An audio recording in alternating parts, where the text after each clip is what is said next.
everybody, it's Brian. So happy to bring you another Brian and Tim show. So happy to be alive, man, enjoying everything. We think you're gonna love this episode. No, we guarantee it. Enjoy the show, and hey, drop a comment, thumbs up, like us, all that other good stuff, man.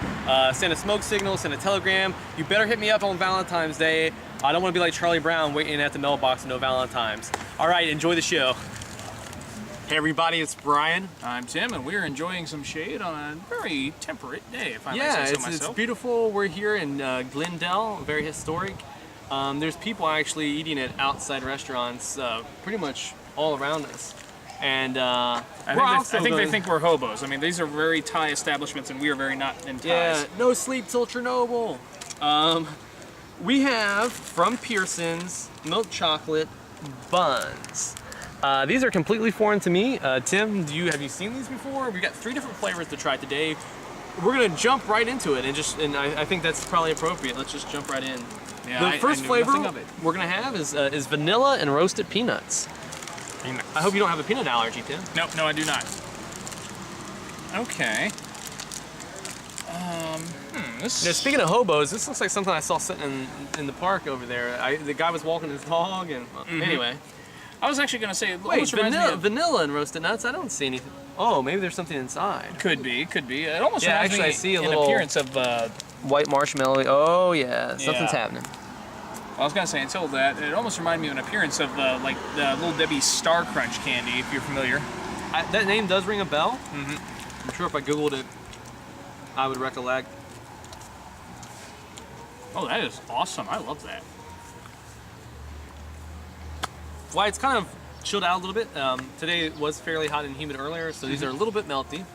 Not my favorite texture when it comes to chocolate. You don't seem to mind. It's got chocolate. Chocolate doesn't judge me, doesn't tell me that I'm wrong. Before I grab the next one, the vanilla component, I didn't really pick up a lot of that. Nor I. It's almost more marshmallowy to me than vanilla.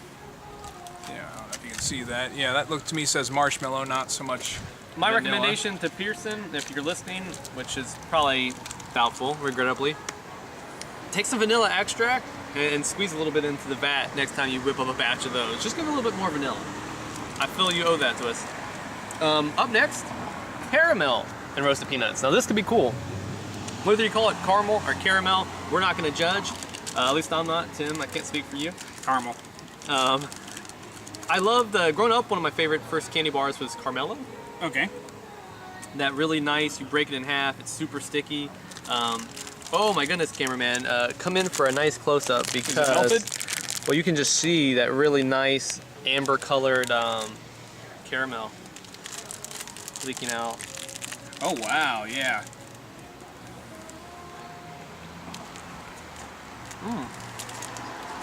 Again, super sticky. It's not fun unless you're sticky afterwards. That's what she said.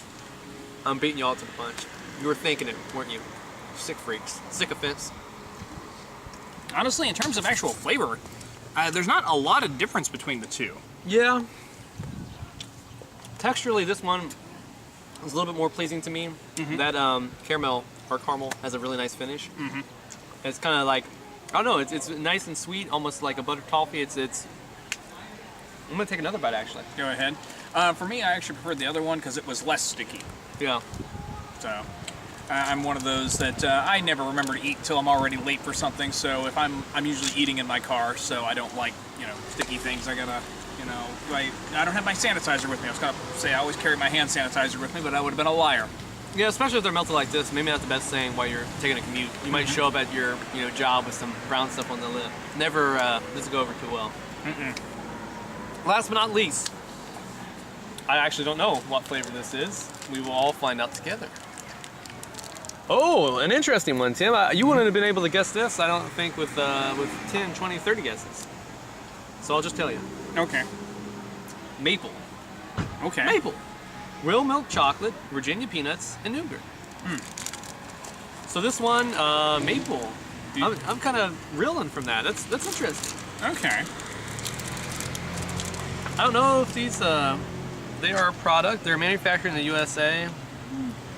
I'm thinking maple. My mental connection, maple syrup. I'm thinking up north, beautiful Canada. We got a lot of Canadian fans. We do. What's the Canadian thing to say? I don't know. I don't want to stereotype. Wayne Gretzky. Hey.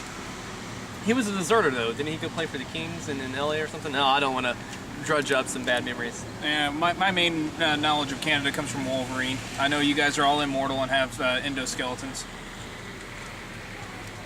And Rinri of Rinri Game Game.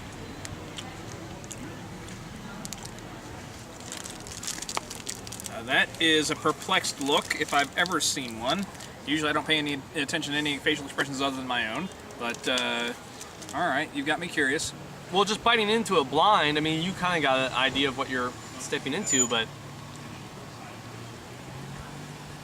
it's a really soft, velvety, pillowy, melty kind of gooey. It might be a more accurate term down on the bottom.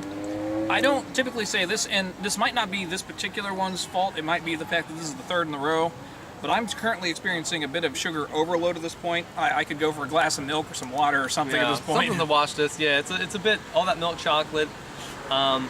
This one's super sweet. It's interesting. The maple. I don't know. Texturally, and just because this one's the most unique of the batch, this is probably my preference if I was ranking them here today for you guys. I'm gonna take another bite. Tim, we've been laid back. I mean, it's hard not to be in these beautiful surroundings here in Glendale. There's live music, a singer-songwriter. Maybe we could pay her a little bit under the table if she could pin a song about Pearson's maple. I could do that. Fans, we're out of here. Parting words, Tim? I'm putting you on the... My parting words. Always remember. The toothpick is never as good the second time around. Oh, shit. Like Sisyphus pushing the rock up the hill for the rest of eternity, we have a job to do. This is the Brian and Tim Show.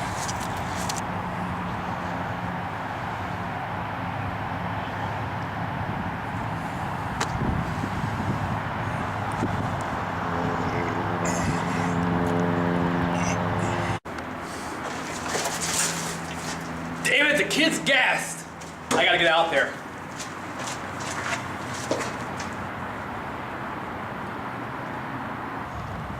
Hey, kid.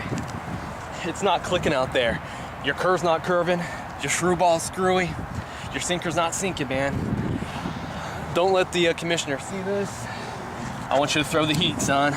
But Coach, this isn't. I don't think it's not authorized. We didn't talk about it. We didn't practice it, but you got to do it. I believe in you. These 15,000 screaming fans believe in you. Throw it. Throw the heat. Get him, Castle. Throwing the heat. I am as cold as a cuttlefish.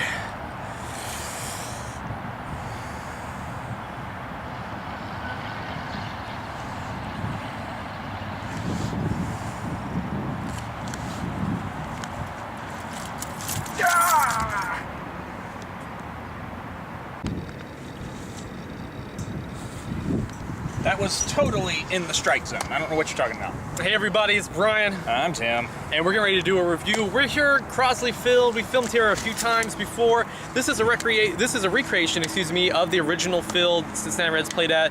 You can see the scoreboard in the back. It features the historical data from the last pitch of their last game at Crosley.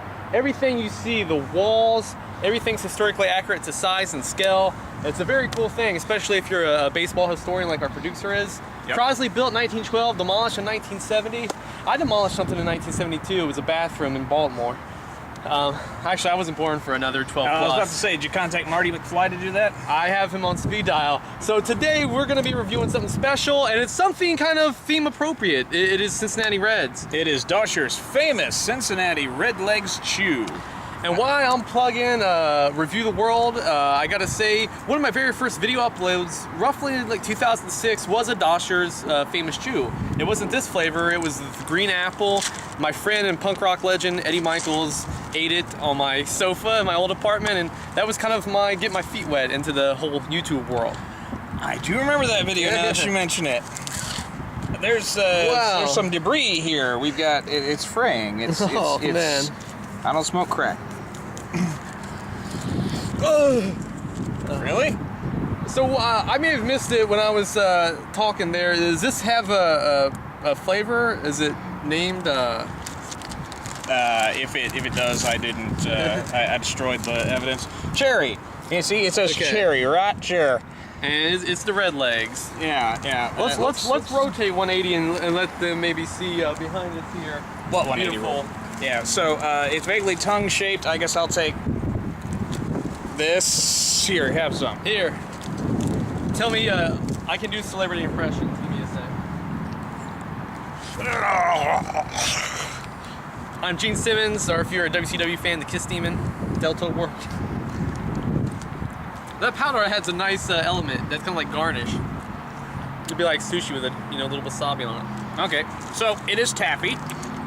No real surprise there. I don't know how much this put our producer back. I mean, this is definitely a significant amount of Taffy. We're looking at 1.6 ounces here. Yeah. Man, that really takes some work. I'm practicing out the jaw, giving it some exercise. Not the most flavorful stuff I've ever had in my mouth. But I feel like it's pleasant. I mean, to my sensibilities and taste, it's certainly nice. It's not off-putting in any way. Not overly, I don't know, fruity or too sweet. I think this would be ideal for the 7-year-old kid that's sitting in the stands with his dad, watching the baseball game, eating the peanuts, drinking the Coca-Cola. This would be perfect for that kid. So I don't know if that's who they're marketing it for necessarily, but if not, that's the perfect target audience for this. As adults, working on a piece of taffy like this is probably going to take a considerable amount of time. We might spend 20 plus working our way through something like this, and then 20 which plus might be awkward in a public setting. I know it's windy, fans. We're not in the windy city though. No Cubs fans or White Sox guys like this. All right, nothing personal. Echo, can you hear us?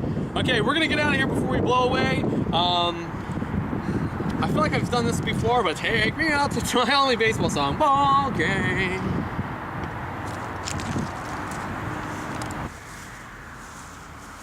Oh, hey everybody, just taking some meditation time here. A lot of things are coming to a close lately. Breaking Bad ended, it's a tremendous run, and this episode of the Brian Tim Show has also just ended. Don't feel bad though, 2 weeks, mark it on your calendar. We will be back with another episode. You can count on that. And until next time, see you guys later.